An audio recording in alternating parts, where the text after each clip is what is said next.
E nosso estudo de hoje está no Evangelho de João, capítulo 8, versículo 45. Mas porque vos digo a verdade, não me credes. Palavras do próprio Jesus.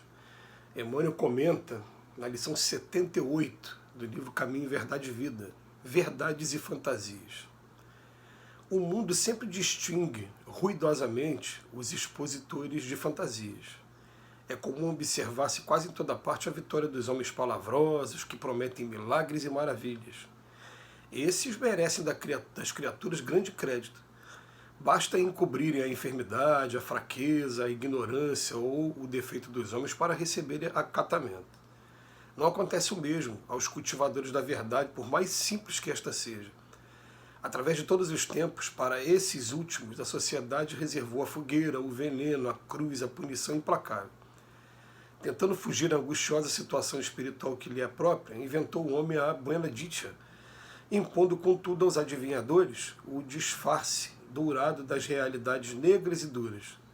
O charlatão mais hábil na fabricação de mentiras brilhantes será o senhor da clientela mais numerosa e iludida. No intercâmbio com a esfera invisível, urge que os nossos discípulos se precatem contra os perigos desse jaez. A técnica do elogio, a disposição de parecer melhor, o prurido de caminhar à frente dos outros, a presunção de converter consciências alheias, são grandes fantasias. É necessário não crer nisso. Mais razoável é compreender que o serviço de iluminação é difícil, a principiar do esforço de regeneração de nós mesmos. Nem sempre os amigos da verdade são aceitos. Geralmente são considerados fanáticos ou mistificadores, mas, apesar de tudo, para nossa felicidade, faz-se preciso atender à verdade enquanto é tempo. A mensagem de hoje também é muito interessante e mostra uma realidade que não tem como a gente correr.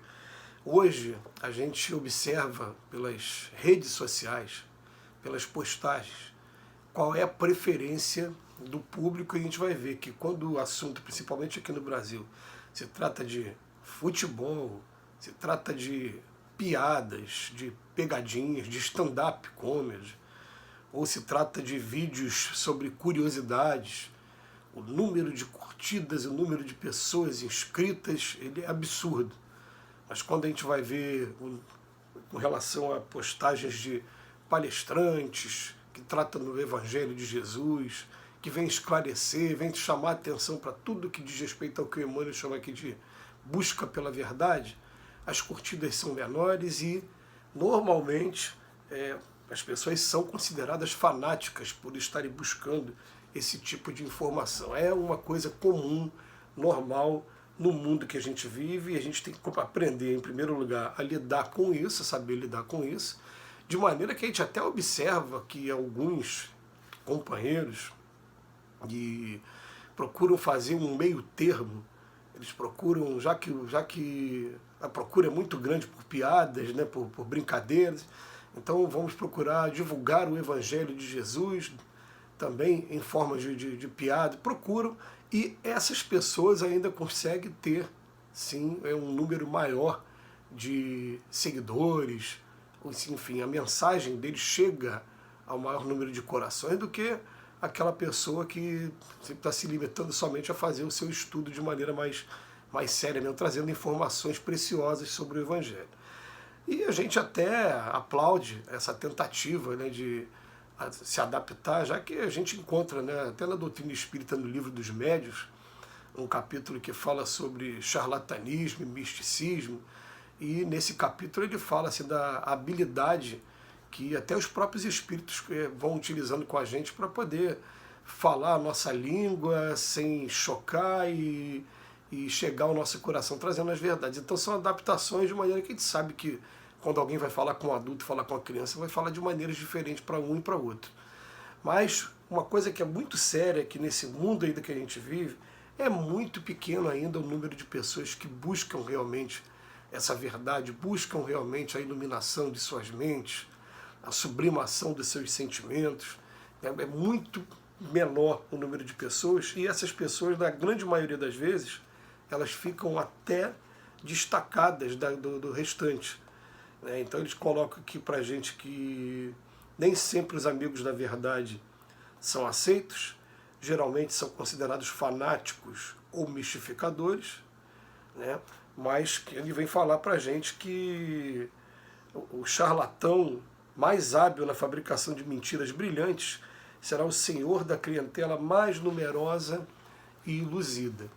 É claro que a semeadura é livre, a colheita é obrigatória. A gente observa hoje, né, uma preocupação maior com o que eles falam de ser politicamente correto, né, uma preocupação maior em evitar que seja abordado nesses programas alguma coisa ligando preconceito racial, preconceito, xenofobia, até preconceito sexual também. Isso é uma coisa que a gente só vem ganhar, né? Que a gente vai diminuindo cada vez mais, e diz até, né, o que politicamente correto acaba não sendo muito legal, porque tudo ele critica, não, mas está tendo uma evoluçãozinha assim, porque está na hora da gente acabar com esses atavismos. Eu, por exemplo, eu gosto muito de piada e tudo, eu procuro sim evitar propagar qualquer coisa que esteja trazendo sofrimento para as pessoas e que esteja discriminando de alguma maneira. Agora, o que vale a pena é sim a gente começar a tomar a iniciativa de estar sempre chamando a atenção das pessoas para a realidade do Evangelho, mas muitas das vezes é mais assim, sem a gente falar da virtude, é muito melhor do que a gente citar nomes. É interessante, porque citou nome a pessoa vai ligar à religião. E quando você está falando de uma virtude, você está sendo assim mais universalista. É impressionante o que eu estou falando, mas é melhor, muitas das vezes, você, ao invés de falar de, por exemplo, Allan Kardec, de Maomé, ou então até do próprio Cristo mesmo, você falar do amor, você falar do perdão, né? Porque falar da virtude você alcança o maior número de pessoas. Nessa mesma linha de raciocínio, a gente estava um dia desse conversando sobre o conceito de música espírita, de arte espírita. Eu estava falando para os amigos, assim, com a minha humilde opinião. Né? Na minha opinião, música espírita é aquela música que eleva. Tem um monte de música que, sem se declarar espírita, ela se enquadra nesse conceito de espírita, até mesmo sem a pessoa ser espírita. Por quê? Está trazendo valores edificantes e está te elevando no momento que você está ouvindo a música. Não aquela música sectarista, aquela música que divide, aquela música que mostra, na verdade, o meu time é esse, você tem que torcer por seu... Não, não é. O objetivo não é esse. Então, quanto mais universalista você é, mais pessoas você alcança, e com o tempo a gente vai trabalhando também, né, essa ideia de trazer os nomes, mas num primeiro momento, para chegar no maior número de pessoas, falar das virtudes é uma ideia também bastante interessante. Mas isso demonstra qual é a natureza do mundo que a gente vive, quando a gente faz esse tipo de crítica e até recebe a crítica do Emmanuel, porque todos nós temos um pouco disso dentro da gente também, né? A gente para analisar assim, ó, o tempo que você perde vendo filme, novela, seriado de televisão, e com relação ao tempo que você para assistir uma palestra. Parece que a palestra, para muitos de nós, ela é cansativa. Ou então você fica na cabeça assim, não, hoje eu já assisti uma palestra hoje, já ouvi alguém falando de Jesus, agora eu quero ouvir falar de outra coisa. Aí você vai, naquele mesmo dia, você vai assistir 3, 4 filmes, ou vai ficar horas de lazer em conversação. E por quê? Porque parece que o bem cansa pra gente. Você ouvir falar do bem cansa. Parece que é um tipo de energia, de vibração que é diferente. A gente está acostumado com essa vibração mais densa, e quando vai buscar uma coisa mais refinada, a gente fica cansado. Mas aí cabe a cada um, a partir de agora, a gente começar a fazer essa análise e fazer essa mudança no nosso comportamento, na nossa maneira de ver a vida, fazer essa mudança, cada um de nós. E fica aqui a dica do Emmanuel. Ele vem falar para a gente assim, ó, geralmente são considerados fanáticos, mas apesar de tudo, para a nossa felicidade, é uma condição, para a nossa felicidade, faz-se preciso atender à verdade enquanto é tempo. Aproveitar a oportunidade, né, enquanto a gente está aqui, porque um segundo que você para ouvir sobre o Evangelho, ele traz uma modificação, traz uma reflexão para cada um de nós. Que Jesus nos abençoe hoje e sempre. A gente agradece mais uma vez a Emmanuel por sua reflexão.